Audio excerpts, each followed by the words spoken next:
Hey everybody, Ed here with the Digital Digest, and today I wanted to give you guys the digitally digested segment for the Sony Xperia Tablet S. So of course this is my full review. If you've missed my unboxing or initial impressions, don't worry. I'm going to go through just about everything you could possibly need to know about this tablet today and try my best to answer whether or not this is the right tablet for you. So let's start out with pricing. You're looking at $400 here for the 16 gigabyte Wi-Fi version of this tablet. It does have Wi-Fi BGNN support, 5 gigahertz band support, which is great. You're going to get some of the best Wi-Fi performance out of any tablet on the market right now. As far as Bluetooth and GPS, also really rock solid, no complaints whatsoever, pretty much bug-free. I'll get to the bugs, of course, as I go through this review. Overall, really like the tablet. You're looking at a 9.4-inch IPS display, 1280 by 800 resolution. Sony doing what they do best in many instances, and in this case, this screen is fantastic. Certainly one of the best that I've seen across the board from any tablet manufacturer. It isn't full HD. It doesn't have the iPad or infinity resolution, but nonetheless, really nice and performs really well in all different lighting situations. Color accuracy is very good. And it's just, again, a representation of Sony evolving the quality of their display technology. True Black is incorporated into this, so you'll be familiar with that if you own one of Sony's televisions. Anyway, moving away from the display, you've got that tried and true quad-core Tegra 3 processor clocked at 1.4 gigahertz, so no problems there in terms of performance. Yes, it doesn't have the processor you'll find in the Infinity or the even higher benchmarking Exynos that you'll find in the Galaxy Note 10.1, but this tablet is still really solid, and you have to remember you're coming in at that $400 price point, which I give Sony a lot of credit for doing on a product that just launched on September 7th. So even though they are a little bit late to market, again, I think the entire feature set that I'm going to go through, with you guys today through the course of the review really does justify that entry price point. So you've also got 1 gig of RAM. As I mentioned before, Bluetooth, GPS work perfectly. No issues at all. 2 stereo speakers. That's a little ironic that I say that, but of course it's important because a lot of tablets these days claim to have stereo sound, but have 1 speaker or 2 that are right next to each other. Here you do actually have 2 separate speakers at the bottom of the tablet that flank the multi-port, something I'll get to later, not one of my favorite things. And the sound is really good, which I'll be demonstrating through the course of the review. Also, you do have a front-facing camera up front there at the top center, 1 megapixel, and then a camera on the back rated at 8 megapixels, which happens to be the best camera that I've seen on any tablet today. Yes, better than the Infinity and better than the 5 megapixel camera on the Galaxy Note 10.1. But that doesn't surprise me. Sony makes, in my opinion, some of the best cameras in the marketplace right now. And if you are a subscriber of mine, then you know my preference for Sony already, just because they are redefining digital imaging as we know it. Moving away from that, let's stick to the tablet. So great display, solid processor, best Wi-Fi performance you're going to find in a tablet other than the Galaxy Note 10.1 right now. Yes, better than the Infinity. Not as fast a processor as either of those tablets, but again, less expensive. Really elaborate lineup of accessories. They're very expensive. You've got a dock with HDMI out and 3 USB ports that looks like a piece of art. It'll run $100. A flip case that also incorporates a Surface style keyboard, also $100, even though there is a promotion right now to get it for $50 if you buy this directly through Sony. So really, I'm just trying to round out what you guys need to know about the tablet. Now, one of the most important features, which I'm going to also demonstrate, don't worry, is the infrared blaster, because Sony has redefined the expectation of what at least a tablet can do with regard to replacing your universal remote. In most of your cases, I would assume that would be a Harmony branded remote. So this isn't good news for Logitech, and Sony's doing something smart here, because frankly they haven't really ventured out into this country at all. And it's refreshing. Also because it does give this tablet its own identity, something that every Android tablet manufacturer needs. Asus has the Transformer, Samsung now with the Note, and Toshiba, the Excite lineup, very stock. It's as close as you're going to get to Nexus, unfortunately, without the updates. And then you have something like the Xperia, of course, the update to the Tablet S, which really represents the combination of what the Tablet S was in terms of being a media consumption device, leveraging all of Sony's services, which I'm going to also show you, but more importantly now incorporating actual productivity and functionality that pretty much any other tablet is capable of. Unfortunately, it comes at the cost of picking up accessories for things like HDMI out, USB host, as well as the dock that I just mentioned. There are also some other docks and other cases, but that's what's important with regard to core functionality. Now, big improvement, full-size SD card slot was on the previous generation. However, here it can be used for external storage, and that I'm pretty sure is rated up to 128 gigs. And since those cards run around, I would say, you can probably pick them up for $80, $90, maybe even less. Very easy to take a 16 gig version of this tablet and turn it into, in my mind, a full-blown mobile PC experience. Of course, not running Windows, but you guys get the idea. So I've done enough talking. I've pretty much covered everything you need to know. It's time to show you guys the software and how Sony is trying to identify itself. Also, I want to mention the design and build is excellent, very much in the way that the iPad set the tone for tablet design style in many people's minds. Sony is the first tablet manufacturer. Granted, I give Toshiba a lot of credit with the Excite lineup. I do really like the build and styling. Sony's the first to really, in my mind, come out with a completely different design, a departure that not only looks really cool, but also has great functional use, which I'll get to in terms of, handling and how comfortable it is to hold over a period of time. By the way, 1.25 pounds for this 9.4-inch tablet. It does really feel a lot lighter than pretty much any 10.1-inch Android tablet you're going to pick up, but for good reason. You have a slightly, smaller screen here, a little less real estate, but really negligible in terms of day-to-day use in my experience. So let's get to the software. As you can see, this is what your home screen looks like out of the box. And I've done a fresh restore on this. Yes, I did activate a Google account, but fresh restore. I want you guys to see how this runs stock. So we're going to go through everything. Basically, you can see right out of the box, they're giving you some of Sony's own applications. Social Life, which they have a widget here. I don't have this activated. Basically, the idea is simple. It's going to pull together all of your streams of different social networking. Unfortunately, it's a flop out of the box. And this is, through the course of the review, you're going to hear some of the issues that this tablet has out of the box, which I believe, by the way, most of those issues will get resolved as Sony basically reacts in response to sales. And hopefully this tablet does well with that $400 price point. The reason I don't use this application, I'm not showing it to you guys, is because it simply crashes every day, pretty much at a whim, and it's just not functional. And there are quite a few different instances like this that I will get to through the course of the review, where clearly Sony, really tried to bring together a beautiful package here, and they did a very good job, but it still needs some polish, no question about that. So forget about the Social Life app. We can pretty much just remove that, get it off the home screen if you just picked up the tablet. Totally useless in my mind right now with the way it works. Top picks, well, this is really here for those of you out there who don't know a lot about Android tablets, and Sony, much like Samsung, wants to teach you how to use your tablet. So right here, you've got simple things like showing you how to use the Social Life app, as well as Learn Watch Now, which is an application I'll be getting to also, which is works in tandem with the infrared blaster software, which is really amazing.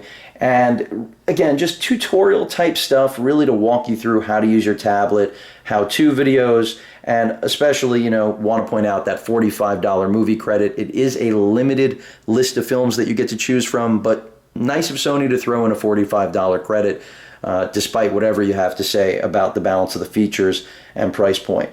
No one really includes anyone. Obviously, Nexus 7, only tablet to include any type of credit, really, through the Play Store, I should say.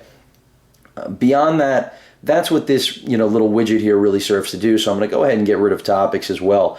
So let's focus on what is preloaded at the bottom. Actually, before I even do that, notice in the upper left corner, outside of your traditional stock Google search widget as well as voice application, you can see Sony has thrown on some real shortcuts to everyday applications. I've pointed this out in my previous videos, kind of no-brainer type things that really you are going to use every day. So obviously you've got your web browser there, email, camera, and then settings. You don't have to dive into menus.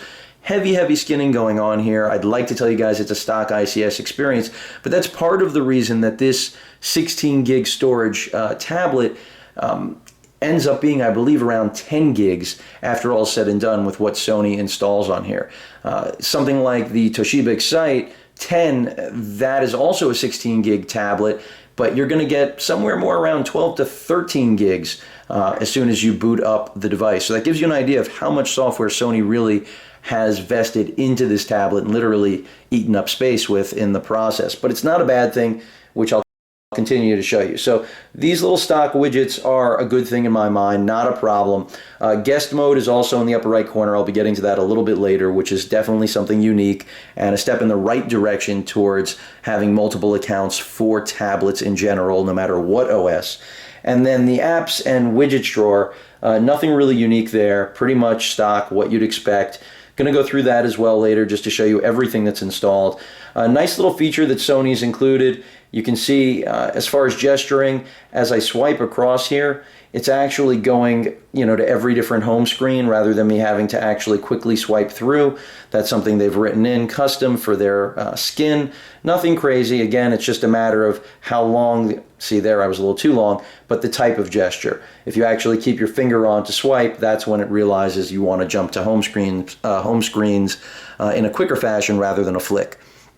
Let's talk about the actual software since I've been saying that over and over. So let's start with, we've already discussed Social Life, Sony Select. I'm not even going to get into Walkman. Basically, I don't have any music loaded on here right now because I told you guys, I just wiped the device. But the concept is really simple. If you're like me, in the same age range or even a little bit older or even substantially older, then you can relate to the Walkman brand. Unfortunately, it has disappeared to a degree. Basically, you're just going to get cover art here on the left and simple, music controls. As far as settings, it does bring up the ability to use Sony's Clear Audio Plus, some sound enhancements, and that's where Sony tries to get unique. And this is what's nice for the audiophiles out there. You're going to enjoy this.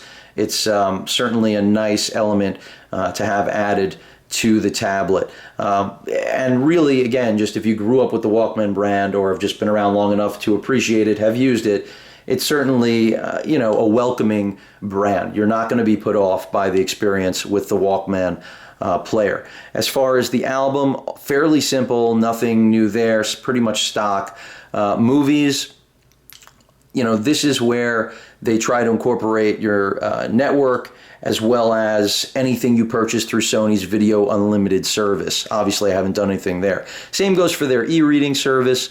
I mean, Sony really wants you to pick up on all of their media services the same way you would with Kindle or with Apple or even now with Samsung, as they're going to try to roll out services as well, or in the process of at least trying to brand themselves. But obviously, they're not on the same roadmap as companies that have vested interests like Sony in actually distributing their own content. So part of the reason the Tablet S, in my mind, didn't really work out is that it was a pure media consumption device. This obviously deviates from that.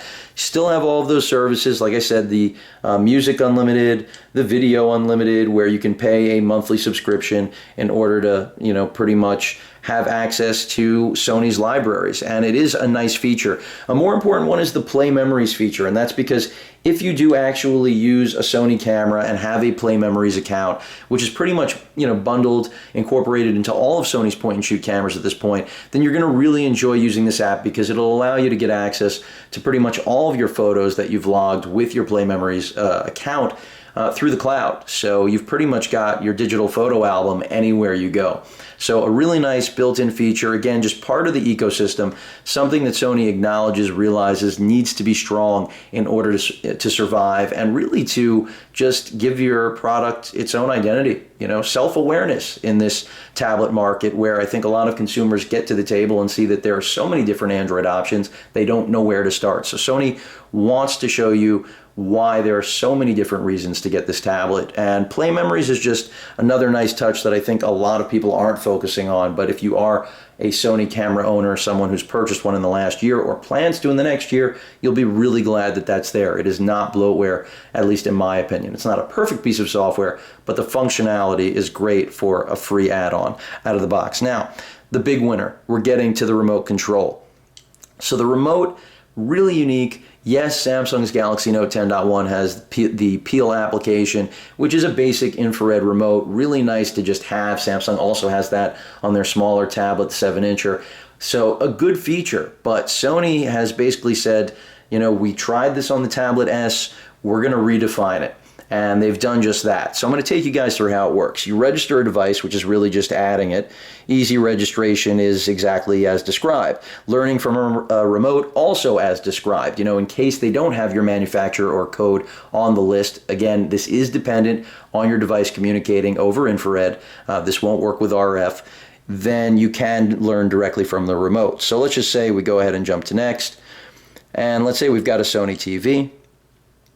It'll go ahead and ask you about gesturing for volume as well as channel controls, and basically just set everything up. You can even change the skins, which is certainly nice if that appeals to you. Set up another component. Again, going the exact same route. Let's do a DVR, or I hit a DVD player. It'll serve the same purpose. We'll keep it Sony. Sony would certainly like that. But really, you know, obviously you can go through any manufacturer because, as I just mentioned, even if they don't have the manufacturer that you need, which I'm going to give you an example right now. Let's go ahead and try.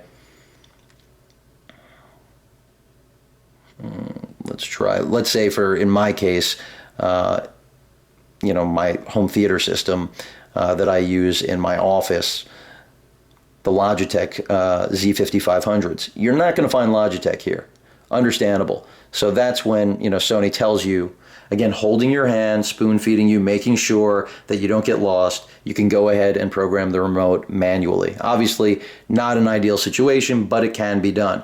So, okay, we basically now see how easy it is to add devices. But let's go ahead and again, they're just showing you the different formatting of the controls and the layouts and what you'll have access to. And it's really detailed. I give them a lot of credit here. And you can see you can easily swipe through, you know, manual control to every device. But where things get unique are the macros. Now, if you don't know what I'm talking about, I'll explain right now. If you have something like a Harmony Universal Control, the idea, or a macro in general, is that you can program several actions to occur with the touch of one button, or in this case, the touch of one icon. So I'll let Sony do the explaining. If I go ahead and, you know, just touch here, it does have, you know, you can change the device order, the wallpaper, settings. I believe I should see the macro here. I did see it at least. Now I'm not for some reason. May have to back out of the application. I'm looking for it. Oh no. Silly. It's got to be in settings. Nope, I'm not seeing it there either. Hold on, bear with me. Well, aside from that, I will show you the macros. Don't worry. We're going to get into that. There they are. I can't believe I forgot that already, that you had to go within the actual device. It makes, you know, very clear sense. How else are you going to get there? But basically, the idea is really simple. You've got your TV remote here. They will populate the appropriate number of pages in order to accommodate all of the different features of your respective device. Then essentially all you're going to do in order to utilize these macros is go ahead and tell it you want to create a new one, and there you have your description of literally how to do it. You're going to tap the buttons that you need to, and then essentially confirm that it works, and then you've got a program macro. It's that simple. And even if this wasn't clear enough for you, it's again giving you directions on how to do this. So it'll essentially memorize that you want to power up the TV, the amplifier, and the DVD player, set it to the proper appropriate inputs for all of the different devices so that you're straight to your activity of watching your Blu-ray, or you're straight to your activity of playing your Xbox, browsing the internet, you name it. This is where Sony has done something that no other manufacturer has done. This is an added value that I really frankly didn't expect from Sony, and they've really, really impressed me, despite my inability to find the macro feature to actually just demonstrate that to you guys. Also, gesture-based controls are there. I'm not sure why you'd really want them when you've got great representations of the actual controls of all of the respective devices to begin with. But so this is a really big feature. It's not going to appeal to everyone. Obviously, that metallic $100 stand with the video out and the USB ports really turns this into just a floating remote or secondary monitor or a media center, whatever you'd like to really deem it. But Sony's made sure that it's a lifestyle device, much like they do with many of their products, and it's going to appeal to a broad range of consumers. This is just another way of bringing in, those of you who are maybe on the fence and realize that this is something you're not going to find in any other tablet, especially that macro function. And again, if you didn't understand what I demonstrated, the macro function is going to allow you, with the touch of a single button, to power up and go straight into whatever activity you'd like. And Sony really does hold your hand, as I just showed you guys. Let's go ahead and jump home. That gives you a good idea of the remote. In terms of other applications, and I'm going to show you guest mode, don't worry, I'm not going to leave that out. In terms of other applications, they do include Crackle, free service. If you're not familiar with it, I do recommend it. You do have to deal with advertisements, but not a big deal considering the content is pretty good that Crackle provides. And, it's there for a reason. Sony's involved. So you've got Crackle out of the box. Chrome also installed out of the box. That was part of a patch that I installed. I'm pretty sure that was on the first boot. That was involved in the first update for this tablet. And other than that, I've covered almost all of the software. You can see you've got a file transfer application to deal with any SD card, storage that you've got going on. Obviously, I did mention before, you can use it for expansion as well. Don't get nervous. This isn't the original Tablet S. Sony realized that was just a poor move on their behalf. As far as other applications, I mentioned, I just showed you guys the entire remote control suite. Something Sony doesn't do, which really doesn't make a lot of sense, is that they don't pre-install. I'm going to jump out of this drawer for a second. A very key application, which is Watch Now. Why they don't include this, I don't know, because it's part of their marketing. It's advertised literally everywhere that this tablet is sold. And basically, you can see on screen right now exactly what it does. It gives you a visual user interface that populates everything that's on your local cable box, respectively for your zip code and cable service provider. And basically, you just touch whatever that visual icon is for the show you want to watch, and it'll change the channel, obviously based on the settings that you've put together for the IR blaster here that I just demonstrated for you guys, and it'll take you right to the program you want to see, kind of cutting Google TV out of the mix a little bit, or overlapping, however you want to perceive it, but really cool. Obviously, Samsung has a very similar feature with Peel, so this isn't unique. Obviously, the macros and the universal remote that I just demonstrated are really where Sony shines, but I'm just still baffled by why Watch Now wasn't pre-installed. Even when I went to the Play Store to find it, it wasn't so easy to find. Had to actually, do a little digging, which was just bizarre. You would think that it would be something they would absolutely want to, have there ready for you, but you can see it's already looking for the zip, and really simple to handle.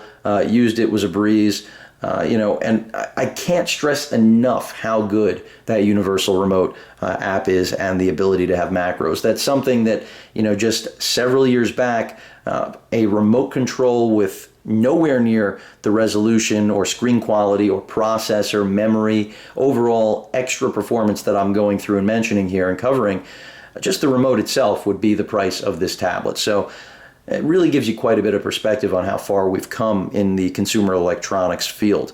But that aside, let's continue with the software. Back to that widget drawer. Other things they've pre-installed, Scrapbook, fairly obvious. It's going to give you the ability to make notes, drawings, things of that nature. And it works. It's serviceable. No problems. Is it ideal? It's not something that I use, but I'm sure there are many of you out there that will. And I will reinforce the idea that the tablet just is fairly smooth on everything it does. So here's an example of how you can use the scrapbook app that Sony pre-installs, and it's more of a novelty. Like I said, it allows you to basically take notes. They're literally demonstrating every way you can do it. So essentially, you can cut different pieces of articles or pretty much anything that's on screen out, attach it to an email, share it.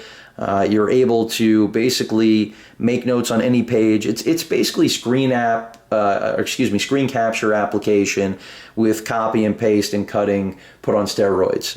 That's my best way of describing it, with sharing all built in, as well as a whole host of other features. So it's a pretty nice app to have. And really is aimed obviously at addressing the fact that this isn't the Galaxy Note 10.1. So there's no pen here, but they still want you to be able to multitask and not feel like you're limited by what, and I don't really mean to, be criticizing stock ice cream sandwich, but limited by, the stock ICS experience, because clearly this is not something you would have out of the box on a Nexus device.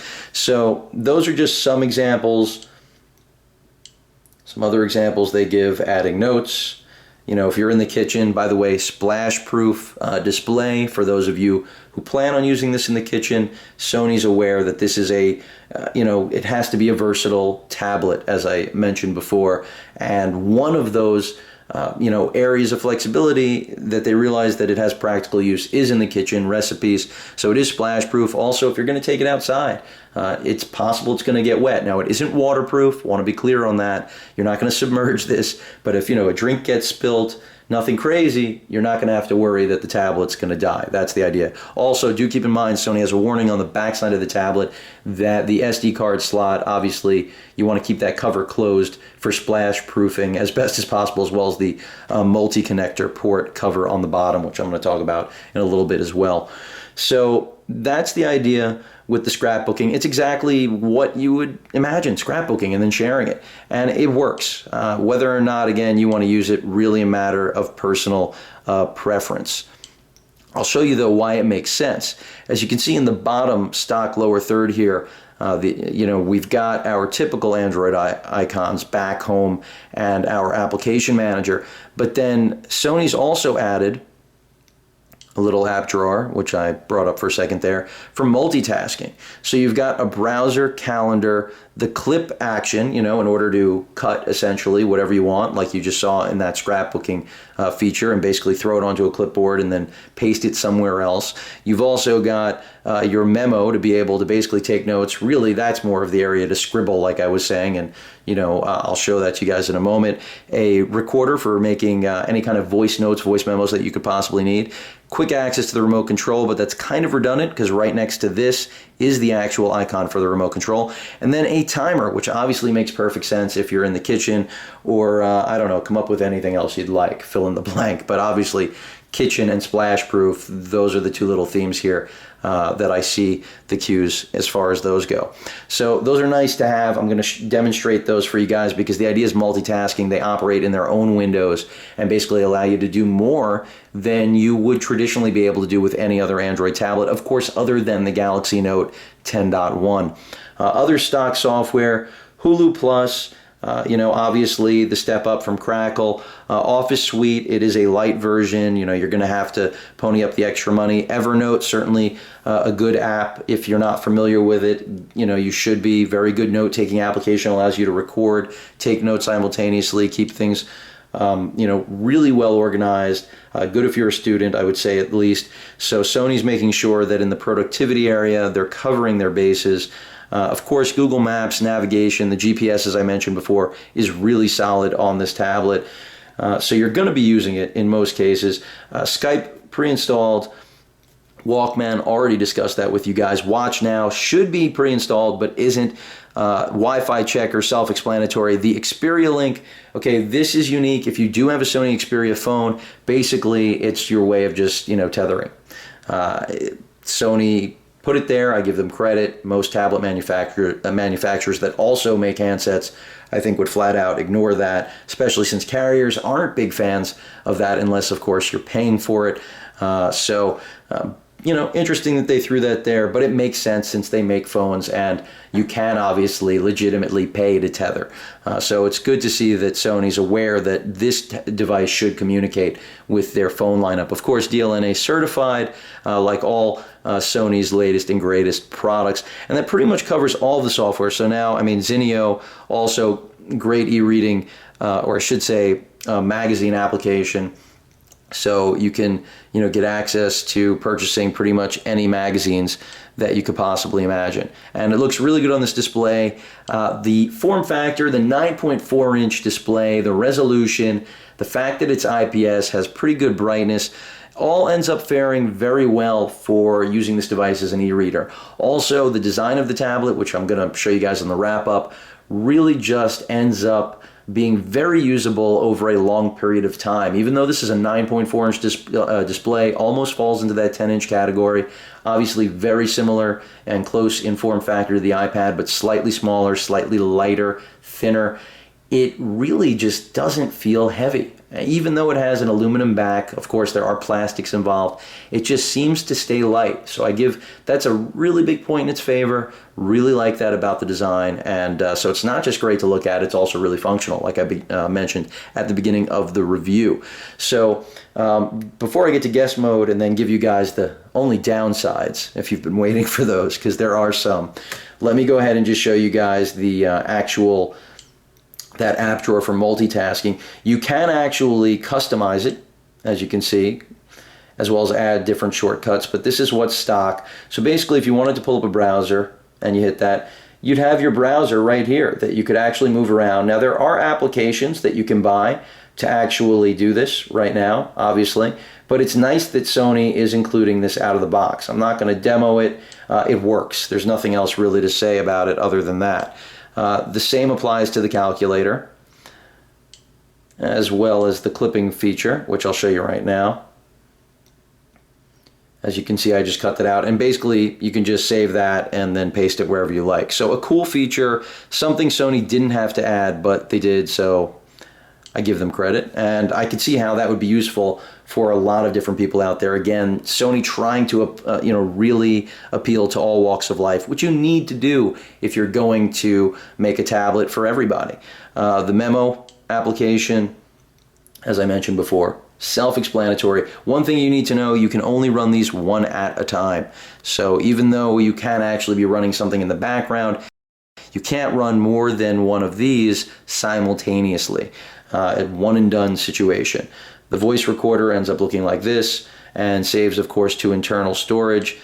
You also, of course, have access to the remote control and a timer function, like I said, for those of you looking to keep this tablet around the kitchen.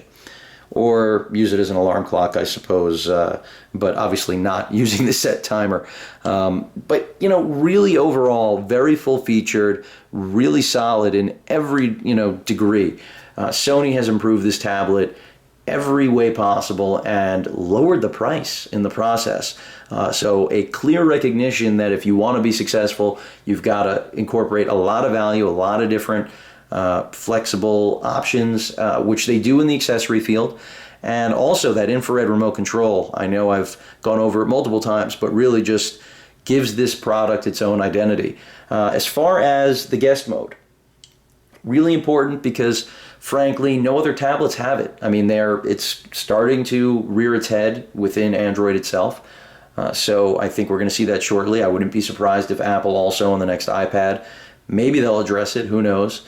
And it's just really obvious. You hand your tablet to a stranger. When I say stranger, I don't really mean someone on the street, obviously, but whether it's someone's child or, a friend, your own child. The point is you don't want them having access to your own personal information. You want them maybe just to have access to email, maybe the web browser. That's what this accomplishes. So you can see Sony's description right here, and it's really self-explanatory, missing from all other tablets, but it is here. So let's just say we call this guest, which makes sense.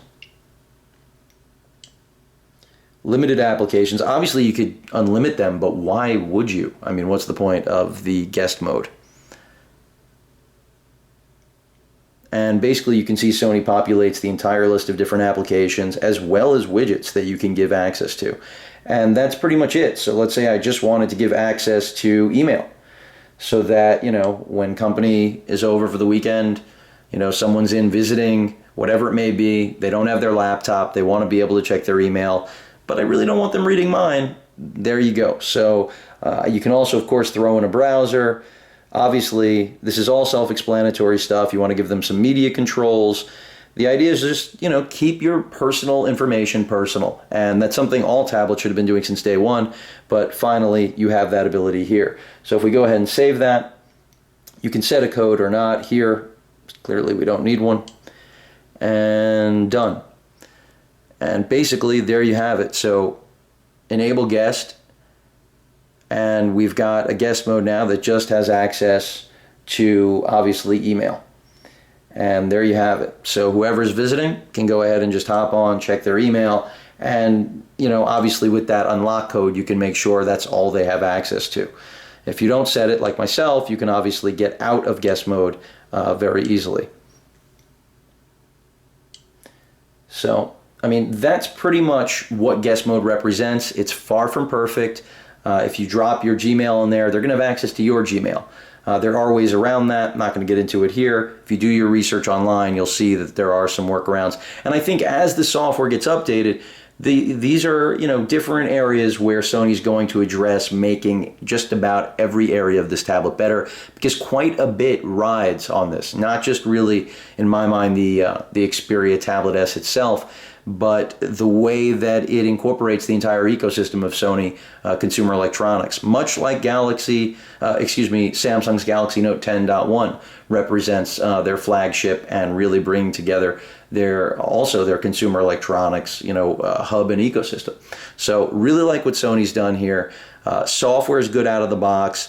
It is quite a bit of bloat, but at least it's functional. I'll give it that. Not all of it, but a good portion of it, and that portion certainly outweighs the bad. Now, we're 36 plus minutes in. It's time to tell you guys where this tablet falls short.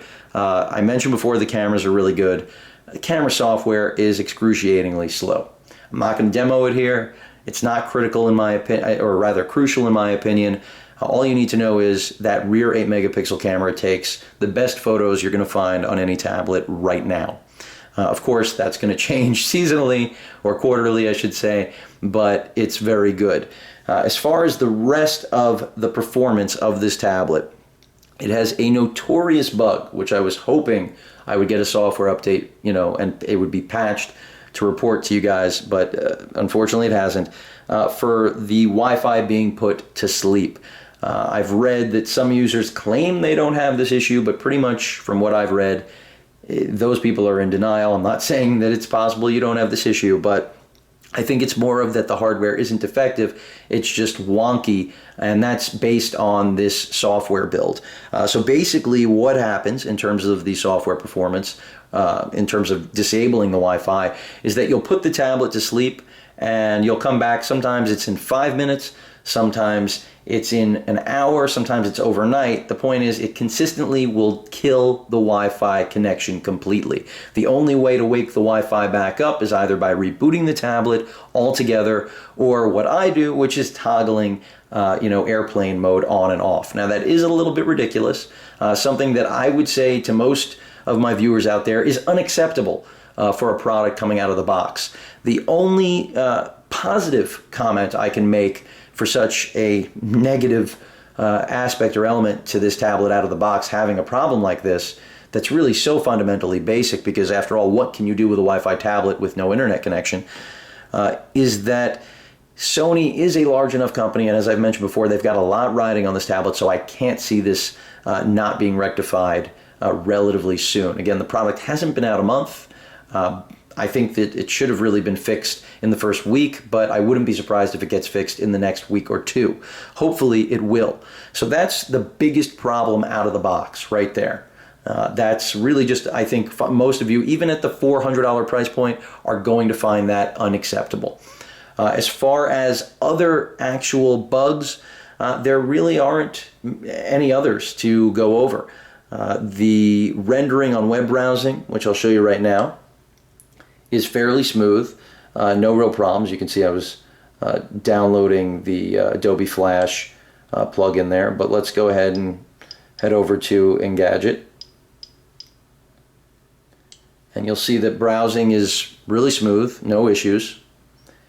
But it does render. This is something that Sony does on all of their Xperia software, apparently. And it does, even though it really just has to catch up with the scroll. You can see it's playing a little bit of catch up, but once you stop scrolling, whatever you are waiting on is actually there. And everything is fairly smooth. I really have no complaints about the web browsing experience. Flash performance, really solid. So the biggest bug, as I mentioned before, is really that Wi-Fi dropout. That's where you've got a critical issue in my mind that has to be addressed immediately. They should have never made it out of the warehouse off the factory floor with a problem like this. Now, the original Sony Tablet S did have a similar issue, and it was rectified. So that's another reason I can tell you guys with pretty certain confidence that this will be resolved. But I know that a lot of you out there are going to pick this tablet up, get it home, and start to go crazy and wonder why, you're going to think your Wi-Fi is broken. So for all of the great stuff I mentioned through the course of this review, that's a pretty big letdown. Again, the upside is I don't think that's going to stick. I think it will absolutely be fixed, and I'm going to demonstrate it for you guys right now. Another bug I noticed is that when you just turn the tablet off in terms of the backlight, sometimes when you hit the power button, it'll come on immediately like that. And sometimes it will take quite a bit of time, maybe 5 or 8 seconds. So I'm not sure. I'm going to again pin that to a software update. I know that that can be rectified. That's not something we see across Tegra 3 quad-core based ICS environments right now. Forget about Jelly Bean, which will only make this tablet better, again, in every respect. And Jelly Bean has been promised, even though we don't have a firm roadmap on when this tablet will receive it. So those are the only two hardware bugs. You can see the Wi-Fi did come back on. It's really inconsistent. Sometimes I'll shut it off for a minute, come back, and it's gone. Sometimes it'll make it overnight. So very, very inconsistent in terms of that Wi-Fi death issue. But that's the only issue really to report, other than, of course, what I just mentioned with the power button. Otherwise, everything else really solid. No dead pixels, no backlight bleed. Build quality, very good. There is a creaking spot on the right back side, which I'll show you guys when I go over design in a second, because I do really like the design of this tablet. But outside of that creak, basically everything else is really, really solid. You've got that full-size SD card slot. They did cover it. I like that. They should have. That's something that was missing on the Toshiba Excite 10, a tablet I really, really like, which is on sale right now. A steal if you can find it at its current price points for what it represents. But even though it had a full-size SD card slot, you had no cover, so your card was exposed, and eventually you were going to lose that probably. It was just, would have been better to have it covered the way this tablet does. Ironic that we have Sony here in the background talking about PlayStation Portable, which is another thing I want to get to. No PlayStation games application here tied into the tablet. I'm going to assume Sony did that because really they're trying to keep that brand separate now, because they've realized this really could be a console in itself. So even though obviously you can go wild with the Tegra Zone and game as much as you'd like, because this is a very good performer with that Tegra 3 clocked to 1.4, it's still deviating, at least in terms of branding, from the PlayStation branding. I'm not, as you guys noticed, nothing in the software here about PlayStation, even though obviously flagship Xperia. And I think that's the key difference. This is an Xperia brand product, not a PlayStation product. And that's what I think, again, this is just my own guess. No one from Sony disclosed that to me, but that's what, in my mind, makes sense. So let me go ahead and take this home. I'm trying to think of any other things I wanted to point out to you guys. I'll show you some flash performance. That might be good to show you, right? But it's really, really solid. Of course, a mistouch there. Let's go ahead and let's just pull up my channel. No haptic feedback, by the way. This is the stock keyboard, and it works relatively well. No real problems. Gonna just And you guys will get a good idea of the browsing speed and everything here, obviously. Nowhere near my router as usual. By the way, as you noticed, in all of the WebKit browser here, Sony did include that little tab on the side that allows you to quickly navigate. I do like that. It's another small touch, which is a good thing, but certainly in no way is that going to sway any of you, bring you over to the tablet, but a nice little addition to the experience. Let's go ahead and look at something in high quality. For example, well, we could just look at the Xperia hands-on. But overall, the quality of this tablet is superb at the $400 price point. They just have to fix that Wi-Fi issue. You know, the power button thing I mentioned really is me really hunting, but making sure to tell you guys everything you need to know. Also, on the example of media performance here,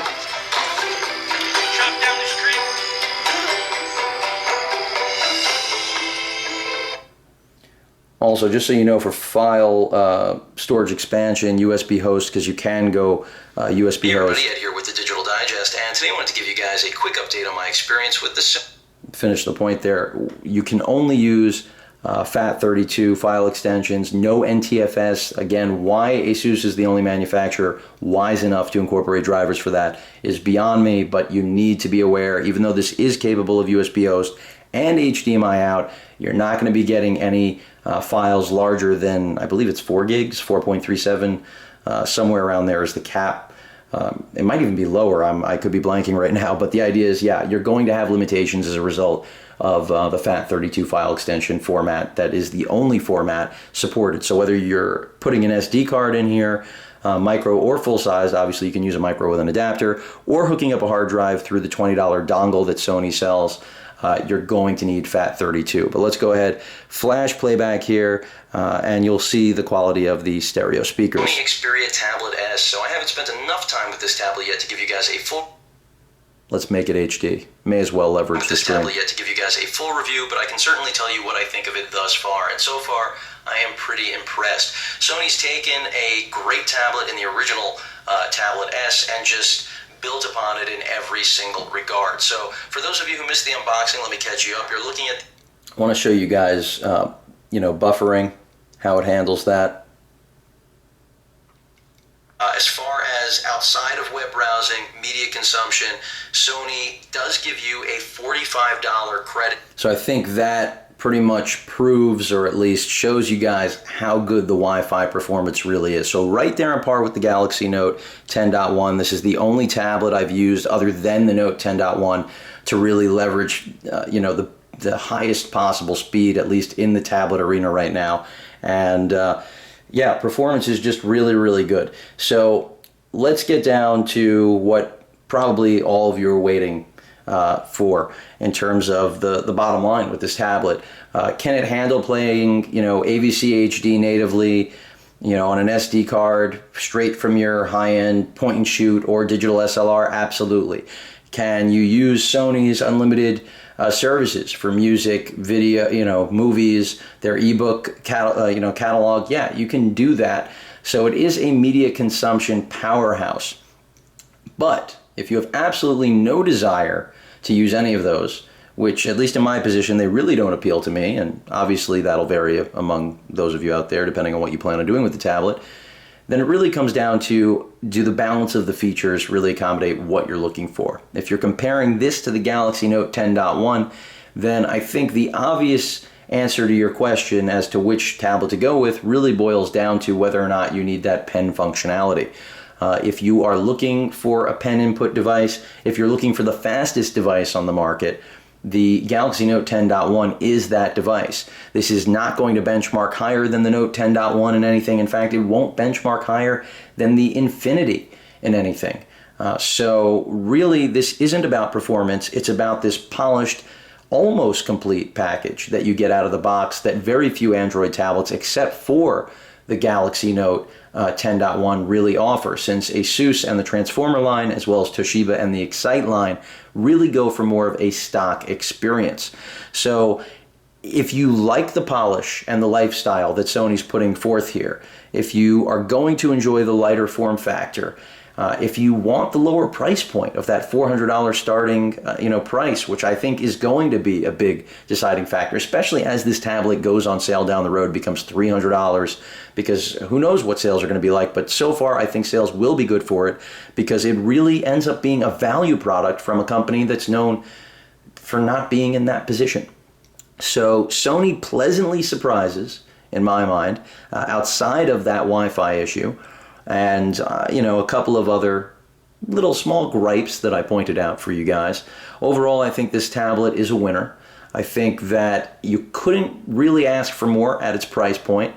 Battery life, if you are going straight on video, you're probably going to be able to pull around 9 hours. I've been able to get 10 hours of use out of this tablet, which really surprised me, because it is, again, one of the lightest and smallest 10-inch, we'll call it, form factor tablets on the market, even though it's 9.4. So really surprised that the battery life was that good. Certainly ousted the Tablet S, made it look like it was in another class. And that's why overall, if you're looking for just a tablet that does a lot more and obviously has its own identity, Sony has certainly put that forward. You've got multitasking. Yes, you don't have the same multitasking that you have on the Samsung Galaxy Note 10.1, just like you don't have the same processor or 2 gigs of RAM, or I was going to say the latest Bluetooth. I believe they have Bluetooth 4.0. I think this is 3.0, but of course, correct me if I'm wrong there. The basic, idea here is that it's all about what you're looking to get and what you're able to spend. If $400 is your budget, I think you're going to get everything you need here without any hesitation, as long as they fix that Wi-Fi problem. If you have no budget limitations and want that pen, then the Galaxy Note is actually a value, considering the Wacom tablet that's in there and the over 1,000 different levels of pressure points, pressure sensitivity for use for people who actually do want to use the pen. So again, if you're looking at, I'm going to boil it down to all three. The Galaxy Note 10.1, and the Transformer Infinity. Obviously, the Infinity has some very solid hardware. It does have some I/O problems. I've reviewed it in the past. Go ahead and take a look at my full review. It's shorter than this one, but very detailed. It's a solid performer, but it has, poor quality control and a host of other issues. And yes, Asus is very good about updating software, and it does have a brilliant screen, but it has issues, much like this tablet has issues. They're just different sorts of issues. That tablet, of course, also does have 32 gigs at a $500 starting point, so it's tough to compare it to this, even though, again, that Sony brand and the overall quality of this product, both in build, hardware, and software, just lead me to do that comparison. If I compare it to the Galaxy Note, again, it's all about that pen experience and wanting to have the absolute fastest tablet on the market. That's what the Note represents. I do think it's a little bit bulkier, obviously, because of the size of the screen, the bezel. This is a more portable 10-inch form factor than either of those tablets. Again, another thing I have to point out is that the Transformer obviously transforms. So if you need that netbook replacement, if you need an Ultrabook-esque type device, that's where the Transformer satisfies. So really, at the end of the day, if you're looking for a tablet in its purest form, but again, that really does try to emphasize its own identity, that's what the Xperia Tablet S has to offer, especially because of that remote control feature, the media consumption elements, as well as, obviously, a full-size SD card slot that can finally be utilized, and a really solid camera. So, really like everything Sony's done here. Obviously, again, all of those little multitasking applications which are trying to, counter what Samsung has put together, don't quite live up to the same multitasking capabilities. That's very clear, but certainly a nice add-on, because even though you can buy a lot of similar apps in the marketplace, they won't work as well or be integrated as cleanly as they are here. So overall, really like this tablet. Last thing I'm going to do is show you guys just the actual build. Again, the design, really unique. Unlike the original Xperia, they got rid of that entire plastic back. This plastic fold-over magazine, soft book cover, whatever you want to call it, style, used to extend all the way down. So you basically had an entire plastic back. Now you're looking at an aluminum backing, which is certainly a lot better to hold, feels far more solid and durable, and really just gives the tablet much more of a premium feel than obviously a plastic feel, which is something you're going to find on the Galaxy Note 10.1. That's another thing I want to point out if you're comparing these devices. This definitely feels like a more solid tablet, and the speakers on this are on par, very close with the Galaxy Note 10.1, something that can't be said for the Infinity speaker, which is quite weak, much like the original Prime, at least compared to these newer tablets. So that's important to point out on build. The volume rocker and power button work as they should. I mentioned the power button delay. You have a little LED light there, notification light for charging, and of course that rear camera, textured on this plastic, does allow for an easier grip when you're one-handed in portrait. And basically that applies to either way, which is a really good thing. Another thing, if you're holding this tablet in landscape mode like I am now, but reversed obviously, looking at the screen for in a long, an elongated period of time, you're going to find that you do have a place to grip because of this lip. Something that I didn't anticipate, but that's because the original Tablet S really didn't have this design, so I couldn't have. So, a lot of other tablets like the Excite 10, where you've got that flat, even back, the same applies to the Galaxy Note 10.1 or even the Transformer Infinity. Here you've actually got something to grip onto. And then it's even textured in case you've got to hold it one-handed. So really think Sony has gone the distance on, putting all of their effort into designing this properly. 3.5mm headphone jack, as I mentioned, obviously in previous videos. Your full-size SD card slot here, which is useful. A little disappointed, by the way, that Sony's native application for reading the cards was not able to play back the audio on any of my AVC HD files shot with my Sony cameras, whether it was my NEX7, HX30V, RX100. You guys get the idea. Still had to use BS Player. And that's, just not right when Sony's the one manufacturing this. That's part of the ecosystem I kind of expect. But again, I'm being very critical, but I'm giving you guys all the info, as you could imagine, since we're almost at an hour. Stereo speakers, really strong. You guys heard that. Let's talk about this multi-port. I cannot, emphasize enough that while I appreciate Sony covering the port to make sure that it stays protected and dust stays out of there, this is a pain. I mean, no other tablet's got a port cover for where you charge, and that's definitely, just an inconvenience, but again, a really, really small inconvenience, so nothing to really hold against this tablet. The multi-port is what's going to give you that ability to buy that $40 HDMI out adapter, or hook it up to that $100 $100 dock that has the HDMI and USB ports. You've also got a stereo dock, to just turn it into a little media center, as well as some other traditional docks for charging. All of those docks I mentioned, by the way, do charge the tablet while it's being used. Furthermore, you've also got a $20 dongle, I believe that's the price, for USB host functionality, but as I mentioned before, only FAT32 compliance when it comes to storage. Keep that in mind. But you can use a whole host of peripherals. Another thing you really could not do with the original Sony Tablet S. So making this much more of a computer replacement than the original. That's why I say this has become a tool of productivity. That's why it's got, an office suite on it and software to really allow you to use this for more than just watching movies and listening to music. So really like this device. Only build quality issue, literally the only one, which I mentioned, is the creak. And here it is. Now, I'd like to tell you that I looked for that, but the reality is I didn't. It was as simple as picking up the tablet. It's not in any other area. You can hear it smooth here, but right, to the right of the Xperia logo, it's as if the plastic is just not, glued on, or however they, tried to adhese it. It did not work out. And from what I'm reading, this is a problem that way too many of these units have. So that's your only build quality issue. Obviously, we discussed the Wi-Fi. That's a software issue. So even though I'm not official on that, it's pretty obvious it's software. So that pretty much covers everything you guys need to know about the Sony Xperia Tablet S. I know this was a long video. If you made it all the way through, congratulations. to both, or to all of us, I should say. And if you guys have any questions or comments, please feel free to post them. And of course, as usual, please feel free to subscribe. Later.